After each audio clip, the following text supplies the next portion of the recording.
Hello guys.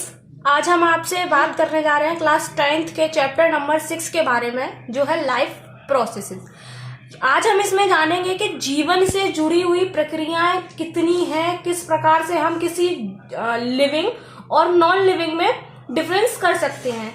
Mainly हम बता सकते हैं नॉर्मली देख के कि लिविंग क्या होते हैं, नॉन लिविंग क्या होते हैं। अगर आपसे पूछा जाए तो आप केवल यही बताएंगे कि जो चल सकते हैं, सांस ले सकते हैं, उन्हें हम लिविंग कहेंगे, और जो चल नहीं सकते, सांस नहीं ले सकते, उन्हें नॉन लिविंग कहेंगे। लेकिन ये इतना सफिशिएंट नहीं है। हम लिविंग उन्हें कहेंगे जिनमें ये सारी प्रोसेसेस होती हुई दिखाई देती हो या नहीं दिखाई देती हो। इसके अकॉर्डिंग हम लिविंग और नॉन लिविंग को डिफाइन करेंगे। लिविंग में ग्रोथ शो होती है, वो लोकोमोशन करता है, लेकिन ये जरूरी नहीं है कि हर लिविंग लोकोमोशन करे। जैसे कि हम प्लांट्स जानते हैं कि प्लांट्स लिविंग होते हैं, लेकिन वो चलते फिरते नहीं है। लिविंग न्यूट्रिशन शो करते हैं, वो रेस्पिरेशन करते हैं, ट्रांसपोर्टेशन होता है तथा उनमें एक्सक्रीशन की प्रोसेस पाई जाती है। अब हम बात करते हैं कि ये सब इतनी प्रोसेस होती हैं तो उनमें ये प्रोसेस अपने आप ही हो जाती है। जैसे कि जब कोई बाइक या गाड़ी चलती है तो उसके लिए किसी ना किसी की एनर्जी की हमें जरूरत होती है। इसीलिए हमारी बॉडी को भी तो भैया काम कर रही है, तो उसे भी तो किसी एनर्जी की जरूरत होगी। तो वो एनर्जी कहाँ से मिलती है? वो एनर्जी हमारी बॉडी को बाहरी चीज पदार्थों से मिलती है। Transfer of a source of energy from outside the body in the form of food. उस एनर्जी को हम क्या कहते हैं? फूड।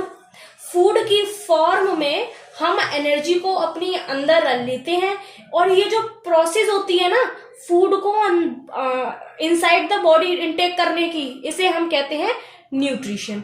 ये जो न्यूट्रिशन है, इसके थ्रू हमारी बॉडी को एनर्जी ऑक्सीडाइजिंग और रिड्यूसिंग रिएक्शंस के थ्रू मिलती है। मतलब उसमें ऑक्सीडेशन भी होता है, रिडक्शन भी होता है। वो सब मैं आपको बाद में बताऊंगी कि ऑक्सीडेशन रिडक्शन आखिर में होता क्या है। ये सब हम केमिस्ट्री में पढ़ेंगे। इस प्रोसेस को नॉर्मली हम ब्रेकडाउन ऑफ मॉलिक्यूल्स के नाम से जानते हैं। अच्छा, अब बात यहाँ पे आती है कि क्या ये सिस्टम जो हमने न्यूट्रिशनल प्रोसेस कही, ये सभी ऑर्गेनिज्म में सेम होती है? नहीं, बिल्कुल नहीं। सभी ऑर्गेनिज्म में न्यूट्रिशनल प्रोसेस सेम नहीं होती। अच्छा भैया, नहीं होती तो कौन कौन से टाइप की होती हैं? तो अभी हम बात करते हैं कि न्यूट्रिशन कितने टाइप का होता है। मेनली न्यूट्रिशन जो होता है 2 टाइप्स का होता है, autotrophic nutrition and heterotrophic nutrition. हमने ऑटोट्रॉप्स और हेटेरोट्रॉप्स को पढ़ रखे हैं ना। बस जो ऑटोट्रॉप्स क्या होते हैं, हम सबसे पहले बात करें कि ऑटोट्रॉप्स क्या होते हैं। वे ऑर्गेनिज्म जो अपना फूड खुद ही बना लेते हो, उन्हें क्या कहते हैं हम? ऑटोट्रॉप। और जो अपने फूड के लिए किसी दूसरे ऑर्गेनिज्म पर डिपेंड रहते हैं, उन्हें हम हेटेरोट्रॉप कहते हैं। अच्छा, ऑटोट्रॉपिक न्यूट्रिशन यानी कि ऑटोट्रॉप्स में फूड कैसे बनता है या फूड का इंटेक कैसे होता है। अच्छा, हम यहां जानते हैं कि जब कार्बन और एनर्जी रिक्वायरमेंट्स, ऑटोट्रॉपिक न्यूट्रिशन जो होता है, वो जो प्रोसेस होती है फोटोसिंथेसिस के थ्रू अपना फूड फॉर्मेशन करते हैं। अच्छा, फोटोसिंथेसिस किन में होती है? मेनली प्लांट्स में ही होती है। एक आध एक्सेप्शंस को छोड़ के फोटोसिंथेसिस तो केवल प्लांट्स में ही होती है ना। अच्छा भाई, ये फोटोसिंथेसिस क्या होती है ये भी तो पता होना जरूरी है।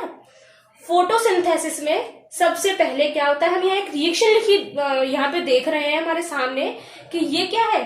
Carbon dioxide. ये क्या है? Water molecule. अच्छा, इधर क्या बन गया? ग्लूकोज, जिसे हम क्या कहते हैं? कार्बोहाइड्रेट। ये एक टाइप के कार्बोहाइड्रेट का पार्ट है। मेनली इसी को, यही क्या होता है? फूड। अच्छा, ये बनी कार्बन डाइऑक्साइड, वाटर। इससे क्या बन गया? ग्लूकोज और ऑक्सीजन मॉलिक्यूल। इसीलिए तो हम कहते हैं कि रेस्पिरेशन की प्रोसेस में हम ऑक्सीजन को प्लांट्स अपनी बॉडी से बाहर भेजते हैं, और हम क्या करते हैं? हम उस ऑक्सीजन को ग्रहण कर लेते हैं। अच्छा, तो क्या ऐसा पॉसिबल है कि क्लोरोफिल और सनलाइट भी नहीं हो? है ना, और हमारे पास कार्बन डाइऑक्साइड दे दो हमें और वाटर दे दो तो हम फूड बना लेंगे, हमें फिर किसी और चीज की जरूरत क्या है। लेकिन नहीं, केवल ये जो प्रॉपर्टी होती है ये केवल प्लांट्स में ही होती है। और प्लांट्स में क्यों होती है? क्योंकि प्लांट्स में क्लोरोफिल होता है। अगर हमारे अंदर क्लोरोफिल होने लगे तो हमें खाना बनाने की जरूरत नहीं पड़ेगी, हमें खाने के फूड के लिए किसी और पर डिपेंड होने की जरूरत नहीं होगी। अब प्लांट्स अपना फूड फॉर्मेशन के लिए कैपेबल होते हैं क्योंकि उनमें क्या होता है? क्लोरोफिल। इसीलिए क्लोरोफिल और सनलाइट की प्रेजेंस में जब कार्बन डाइऑक्साइड वाटर के मॉलिक्यूल से रिएक्शन करता है तो क्या बना लेता है?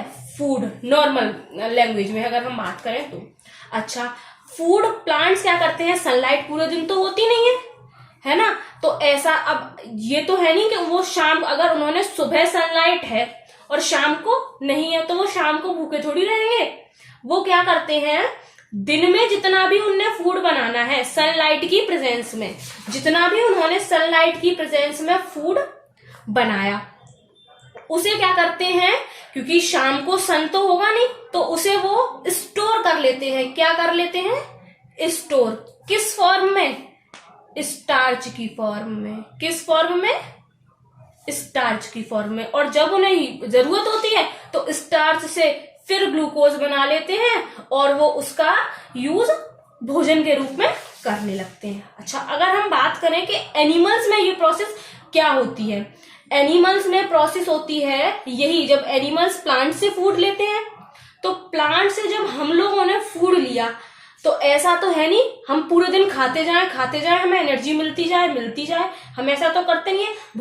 फूड हम केवल दिन में 2 बार ही तो हम खाना खाते हैं, तो पूरे दिन कैसे काम करते रहते हैं। तो वो क्या होता है, उसके लिए भी हमारी बॉडी में वो फूड एक्स्ट्रा किस फॉर्म में जमा रहता है? ग्लाइकोजन की फॉर्म में।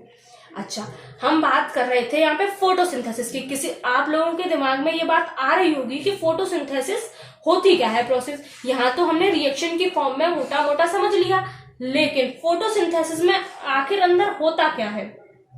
क्लोरोफिल, जब ये जो क्लोरोफिल है ना, ये क्लोरोफिल, ये मान लो क्लोरोफिल के मॉलिक्यूल्स हैं। ये एक टाइप का क्लोरोफिल पिगमेंट होता है। कैसे कलर का? ग्रीन कलर का। इस पे जैसे ही सनलाइट पड़ी, सनलाइट जैसे ही इस पे पड़ी, ये क्या हो जाते हैं? एक्टिव हो जाते हैं, यानी ये एक्टिवेट हो जाते हैं। अब ये क्या करते हैं, जो हमने इसको वाटर मॉलिक्यूल दिया, कितने मॉलिक्यूल्स थे? 6।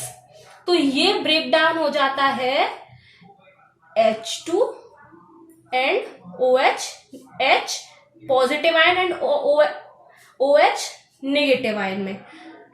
और ये जो OH नेगेटिव आयन है यही क्या करता है? ऑक्सीजन को रिलीज करता है। ऑक्सीजन हमारी कहां से आती है? इस वाटर के मॉलिक्यूल से, जो क्लोरोफिल एक्टिवेट करके जिसका ब्रेकडाउन करता है, और ये OH मॉलिक्यूल ऑक्सीजन को रिलीज कर देता है। अच्छा, अब ये जो हमारा कार्बन डाइऑक्साइड है ये भी तो कुछ कर रहा होगा।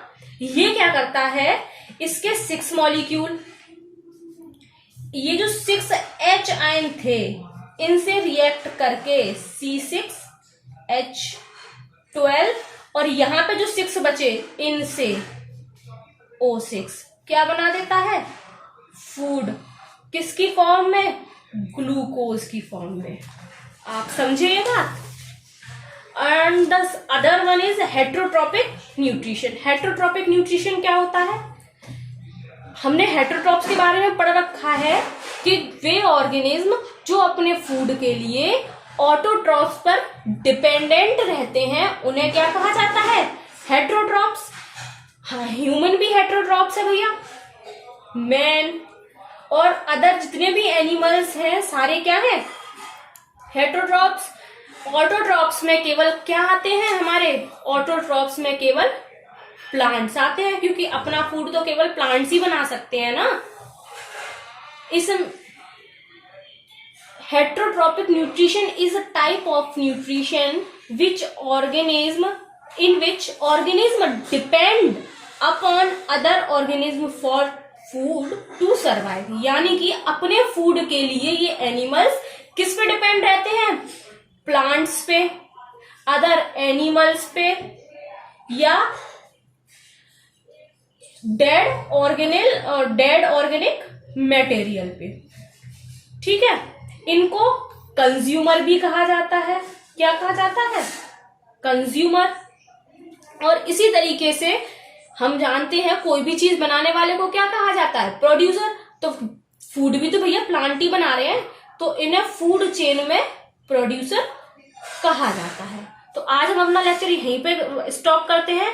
तो बताइएगा कैसा लगा आपको ये। Thank you.